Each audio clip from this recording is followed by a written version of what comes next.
وحده والبشر أدهم لنا بشرى لنا نلنا المنى جل الأنا وفى الهنا اللهم صل وسلم وبارك عليه.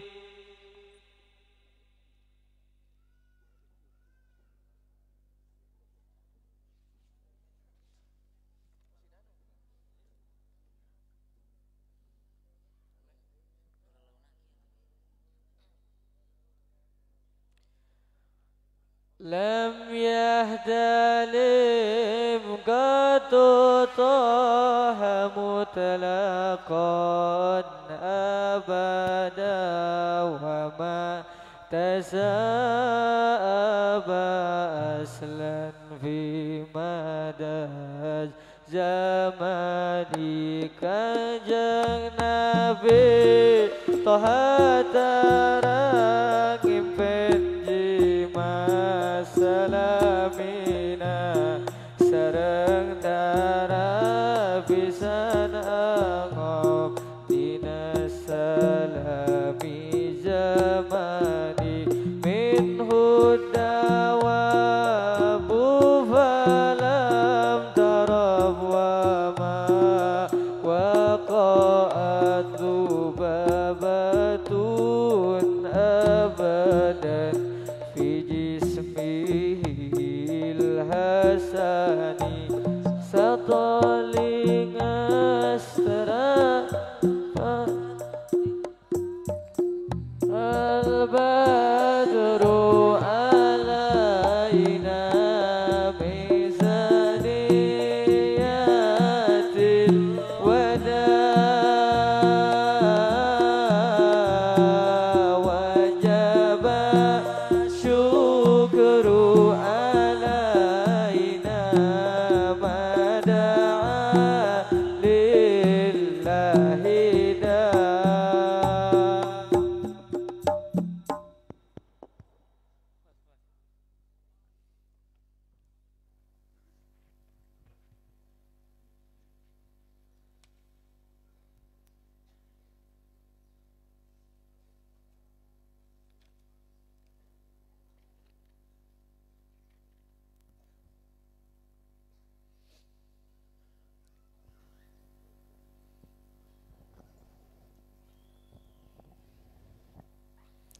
Assalamualaikum warahmatullahi ta'ala wabarakatuh. Alhamdulillah Alhamdulillahilladzi qad ja'ala syari'ata habibihi wa safihi wa akramil khalqi ilaihi sababan lidaraggi wa ta'ali ila darajatil aliyah wa sababan litalaggi al-ulumir rabbaniyah wal mawahib al-ladunniyah fa ashhadu an la ilaha illallah wahdahu la syarikalah wa ashhadu anna sayyidana wa nabiyyana wa imamana wa maulana Muhammadan sallallahu alaihi wasallam abduhu wa rasuluh nabiyuhu wa khaliluhu wa habibuhu fala nabiyya ba'dah subhanaka la hawla wa la quwwata illa billah. Allahumma fasalli wa sallim wa garrim wa majid wa azim wa tagarram wa tahannan wa tahabbab ala sayyidina wa nabiyina wa maulana Muhammad sallallahu alaihi wasallam miftahi babi rahmatillah adada ma fi ilmillah salatan wa salaman daimaini bidawami mulkillah wa ala alihi wa ashabihi wa man tabi'ahum alladhina qad ittaba'u sunnatahu wa hidayatahu wa minhajah ala asasi sunnah an-nabawiyah wa ala asasi rahmah al-ammah li jami'il makhluqi kafah hatta dakhalu bidzalika al-jannah wa nalu min rabbihim rahmatahu wa ridah. Amma ba'du. Alhamdulillah para jamaah kaum muslimin muslimat, mukminin mukminat, talibin talibat yang sangat Al-Baqirah muliakan, juga sangat Al-Baqirah doakan. Semoga Allah Subhanahu wa taala senantiasa memberikan hidayah dan taufik kepada kita semuanya, sehingga kita semuanya bisa menjalankan perintah Allah dan menjauhi segala larangannya sesuai yang dimaksud oleh Allah, sesuai yang dimaksud pula oleh junjungan alam Nabi besar Muhammad sallallahu alaihi wasallam. Amin ya Allah ya rabbal alamin. Para jamaah muslimin muslimat, mukminin mukminat,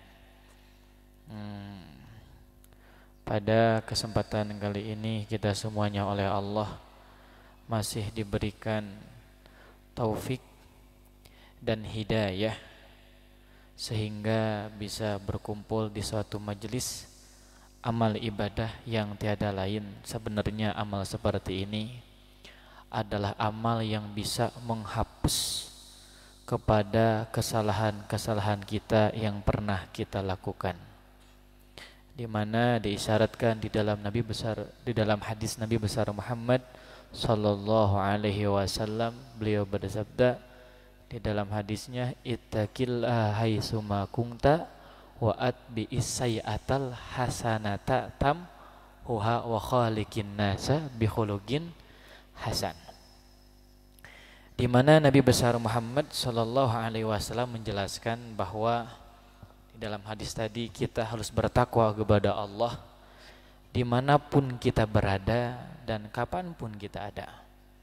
Takwa tanpa mengenal waktu dan takwa tanpa mengenal tempat. Kalau seandainya kita bisa bertakwa di pagi hari, setidaknya di siang hari pula dan di malam hari kita bisa bertakwa kepada Allah. Begitu pula ketika kita bisa bertakwa di dalam majelis, di dalam pesantren, maka seharusnya di luar pesantren, di luar majelis pula kita bisa bertakwa kepada Allah. Setelah menjelaskan tentang ketakwaan yang harus dibangun di dalam kehidupan kita, Nabi menjelaskan dengan kata-kata selanjutnya, wa atbi'is sayyi'atal hasanata tamhuha. Di mana Nabi menjelaskan di dalam perkataan selanjutnya, untuk siapapun yang sekarang masih bertanya, langkah saya harus seperti apa? Saya memiliki masa lalu yang kelam.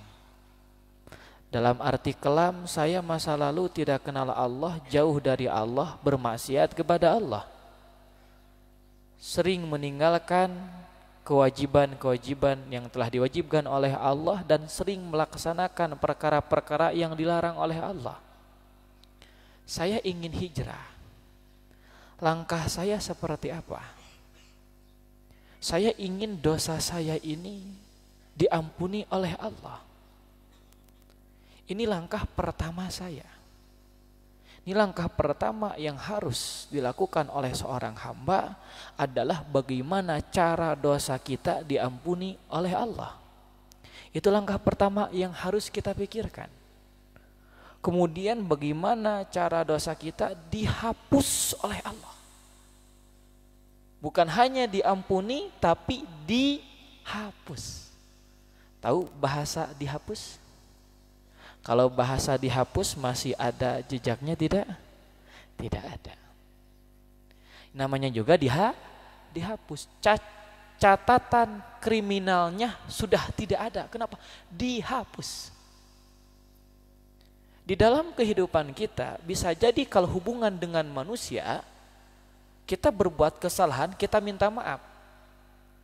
Tapi setelah minta maaf, setahun kemudian tatkala kita berbuat kesalahan, dia mengungkit kesalahan kita yang dulu. Oh, udah kamu mah dulu juga gitu kan, kayak gitu. sekarang kayak gini lagi itu diunggit-unggit. Dia kemarin udah memaafin belum? Udah. Tapi kok bisa sekarang diungkit-ungkit? Karena belum dia hapus. Dia memaafkan tapi dia tidak menghapus memori kesalahan kita di dalam dirinya. Namun subhanallah, Allah Subhanahu wa ta'ala Tuhan kita Al-Ghaffar yang maha pengampun, menyikapi hambanya dengan sikap yang agung, sikap yang bijaksana, sikap yang menunjukkan bahwa Allah adalah zat yang maha penyayang. Di dalam hadis yang tadi Nabi menjelaskan dengan kata-kata wa'at bi'is sayyatal hasanata tamhuha. Bahasanya tamhuha. Ketika kamu pernah melakukan kesalahan, salah satu cara untuk mentaubati kesalahan kamu adalah dengan berbuat kebaikan setelah melakukan itu kesalahan. Dengan salah satu contoh, dengan sholat Jumat. Makanya ada hadis al-jum'ah ila jum'ah kafaratun lima bainahuma idza jtunibatil kabair. Dan sholat di antara sholat merupakan kafaroh di antara keduanya idza jtunibatil kabair. Kita tatkala sholat Jumat di minggu kemarin, kemudian hari ini, contoh hari besok hari Jumat nih kita sholat Jumat.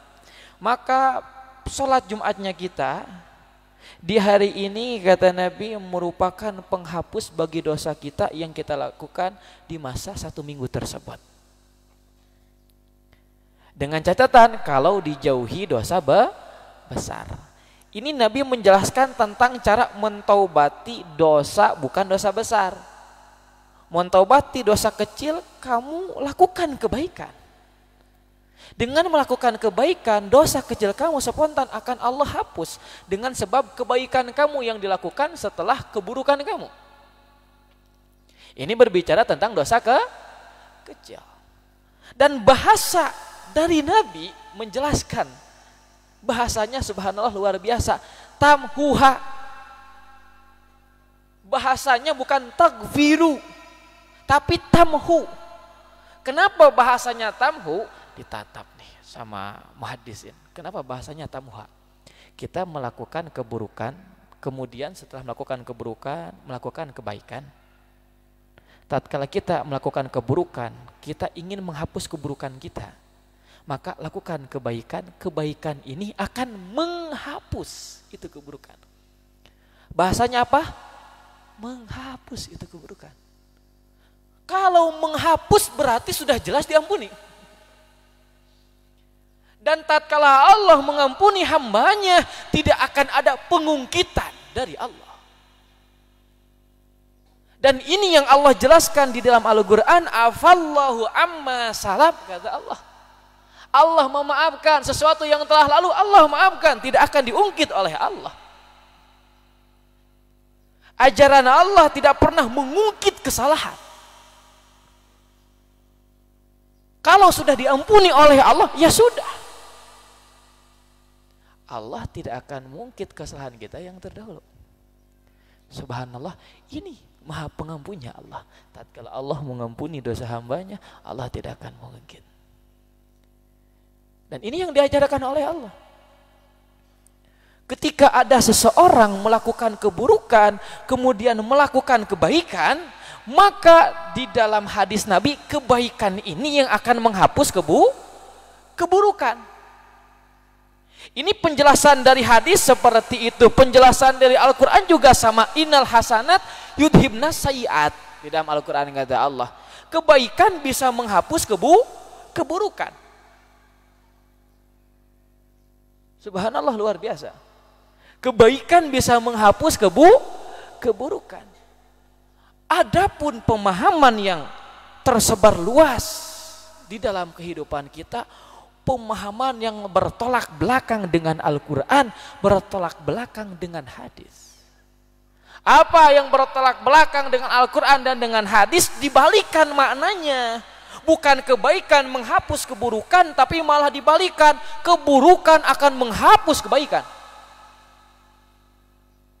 Tatkala orang berbuat kebaikan, kemudian suatu waktu dia melakukan kesalahan, maka satu kesalahan ini dia anggap menghilangkan semua kebaikannya.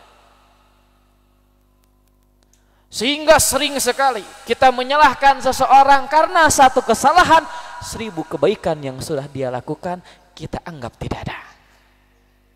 Sering sekali terjadi di dalam kehidupan kita. Tatkala orang berbuat kebaikan baru melakukan satu kesalahan, wah, seakan-akan semua kehidupannya penuh dengan kesalahan.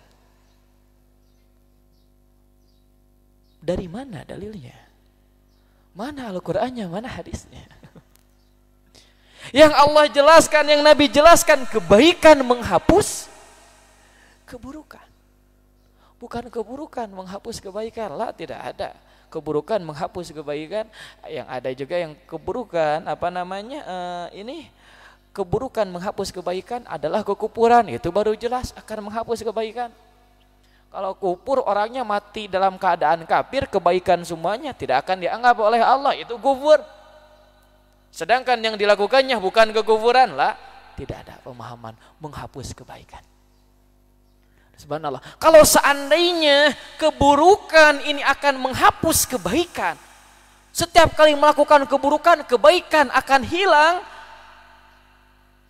Bagaimana Allah menjelaskan di dalam Al-Qur'annya? Faman ya'mal misqala dzarratin khairan yarah wa may ya'mal misqala dzarratin syarran yarah. Kebaikan sekecil apapun akan Allah hitung. Dan faktanya di alam dunia ini seseorang itu ada kebaikannya juga ada keburukannya. Subhanallah. Ini pemahaman yang sudah tersebar luas di alam dunia ini. Maka yang harus kita tanamkan di dalam hati kita, bagaimana kita nyikapi makhluk Allah dengan sikap yang mulia.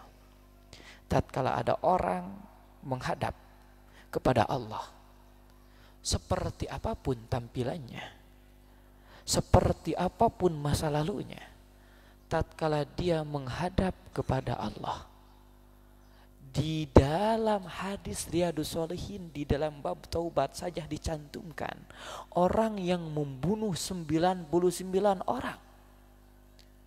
Nabi yang bercerita membunuh 99 orang ingin tobat, datang kepada seorang pendeta, namun pendetanya tidak paham tentang ajaran Allah dengan sebetul-betulnya paham.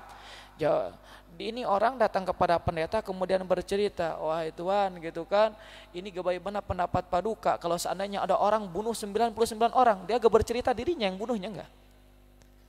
Ingin tahu dulu gimana tanggapannya, kalau ada orang bunuh 99 orang, kira-kira ada tobat gak baginya?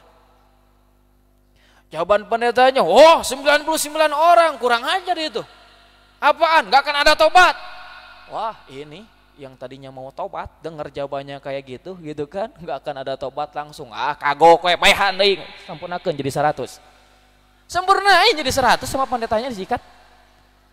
Udah 100 karena dia udah betul-betul ada keinginan ingin tobat kepada Allah.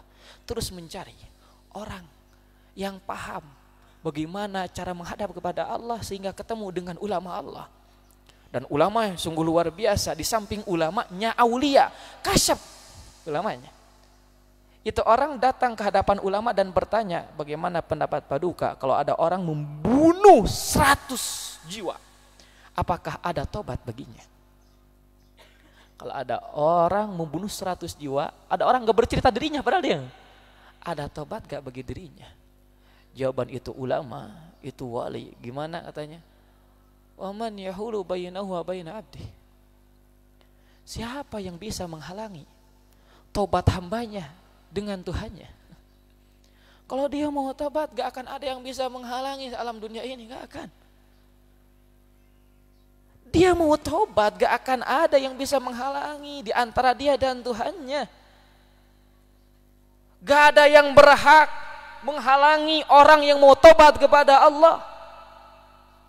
Hadis menjelaskan dengan cara ngomong seperti itu agar timbul sikap di dalam kehidupan kita. Seburuk apapun orangnya, tatkala ingin menghadap kepada Allah, kamu tidak ada berhak menghalanginya. Siapa kamu? apalagi statusnya sebagai orang muslim. Yang Nabi menjelaskan al-muslim akhul muslim. Muslim merupakan saudara bagi muslim yang lainnya. Nabi gak mengatakan di sana muslimnya harus muslim yang taat, enggak. Siapapun semuanya adalah saudara kita. Bagaimana kita menyikapi muslim yang lainnya tatkala ingin menghadap kepada Allah, kemudian sikap kita mau seperti apa? Ada orang ingin bertobat kepada Allah, wah kamu mah cuman caper doang. Apa-apaan, bohong kamu mah, jangan-jangan mau nyolong kamu. Itu kan, tuh tato penuh. Wah kamu juga dulu, oh saya juga tahu kamu perampok dulu tuh. Apa-apaan hadir di tempat kayak gini, caper kamu, mau nyolong jangan-jangan. Siapa? Allah tidak. Allah saja membuka lebar-lebar pintu taubatnya. Allah membuka lebar pintu taubatnya. Siapa yang menghadap kepadaku silakan, kata Allah. Selagi nyawamu masih ada pada dirimu, belum sampai kepada tenggorokanmu, kamu menghadap kepadaku, aku akan terima taubatmu, kata Allah. Kemudian sekarang kita selaku makhluk yang lemah bukannya menjadi sebab orang menghadap kepada Allah, melainkan kebalikannya, orang yang menghadap kepada Allah kita cegah jangan sampai menghadap kepada Allah. Orang seperti apa yang memiliki sifat seperti itu? Bayangkan sehina apa orang yang memiliki sifat seperti itu. Bukannya menjadi sebab saudara-saudaranya menghadap kepada Allah, ini malah menjadi sebab wasilah orang yang tadinya mau menghadap kepada Allah dihalang-halangi oleh diri dia. Dihalang-halangi oleh dirinya. Ngapain kamu ke majlis zalim? Ngapain kamu dekat dengan ulama? Ngapain kamu ke pondok? Ngapain kamu ke pesantren? Ngapain kamu gitu kan ke tempat-tempat yang mulia? Ngapain ke masjid? Ngapain ke madrasah? Subhanallah. Orang tatkala mau menghadap kepada Allah dihalang-halangi oleh ucapannya. Yang mana Allah saja membuka lebar-lebar pintunya. Siapapun kamu kalau ingin menghadap kepadaku, kata Allah, ke sini. Mau kamu pakai sorban, mau gak pakai sorban, mau kamu tukang sholat, bukan tukang sholat sebelumnya, mau kamu tukang taat atau tukang maksiat sebelumnya, tapi kalau detik ini kamu mau menghadap kepadaku, kata Allah, silakan aku buka pintu ampunanku lebar-lebar, kata Allah. Subhanallah. Maka jangan sampai kita menjadi orang yang menghalangi hambanya untuk taubat kepada Allah. Jangan sampai. Jadilah kita orang yang menjadi sebab orang lain sekeliling kita yang tadinya berpaling dari Allah, mereka semuanya menghadap kepada Allah.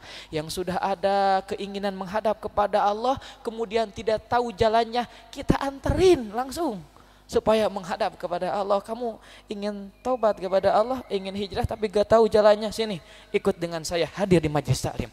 Seperti itulah cara menghadap kepada Allah.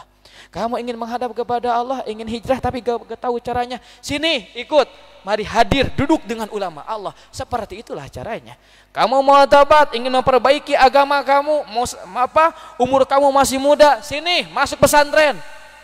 Ini cara menghadap kepada Allah. Bukan menjadi sebab orang yang tadinya mau menghadap kepada Allah kemudian kita jauhkan dari Allah lah. Jangan sampai kita menjadi sebab. Harusnya kita yang usaha dengan sebetul-betulnya, usaha dengan jiwa kita. Bagaimana agar orang-orang menghadap kepada Allah Subhanahu wa taala. Semoga kita semuanya oleh Allah dijadikan daripada sebab-sebab terbuka pintu hidayah bagi saudara-saudara kita.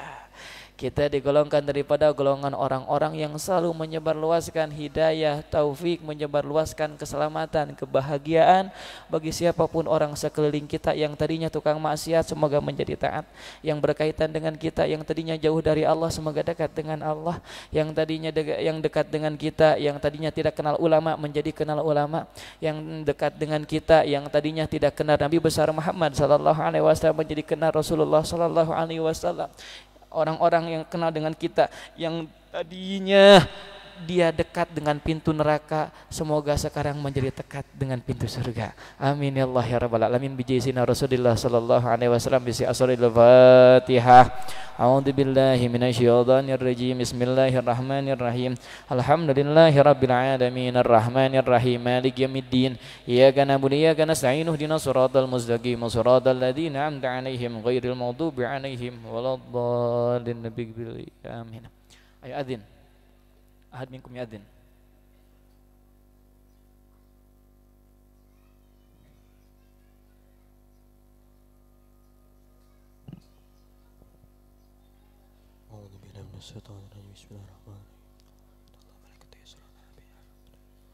Allahu Akbar, Allahu Akbar, Allahu Akbar, Allahu Akbar.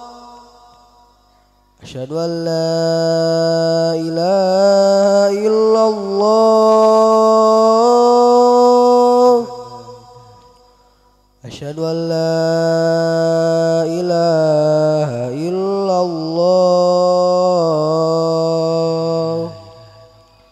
Asyhadu anna Muhammadar Rasulullah.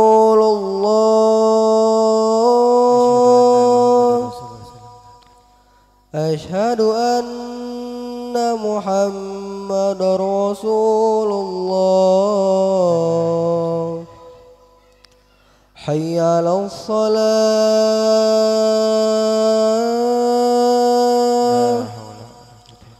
Hayya 'alas salat.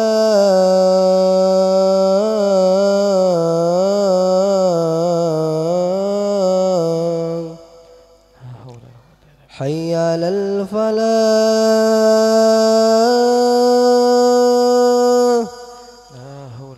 Hayya 'alal falah.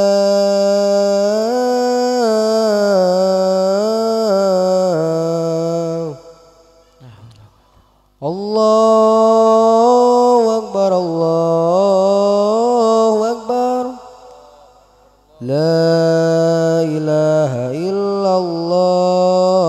La ilaha illallah sayyidina Muhammad Rasulullah sallallahu alaihi wasallam. Allahumma rabb hadhihi da'wati tammah wassalatul qaimati sayyidina Muhammadin wasilatul fadilah wa syarafatul aliyah fil rafi'a wa asmakum innaka la tukhliful mi'ad. Allahumma as'aluka wal afiyata fid dunya wa dinaka al fid dunya wa dinaka al dunya wa dinaka al akhirah. Wallahu alam bisawab. Rabbana anfa'na bima 'allamtana. Rabbi 'allimna alladhi yanfa'una. Faqihna wa faqih ahlana wa qarabatil lana fi dinina. Ma'alil qudri unsa wa dhaka. Rabbi wafiqna wa wafiqhum lima Zadi qawlan wa fi'lan karama. Warzuqil kulla halalan daima.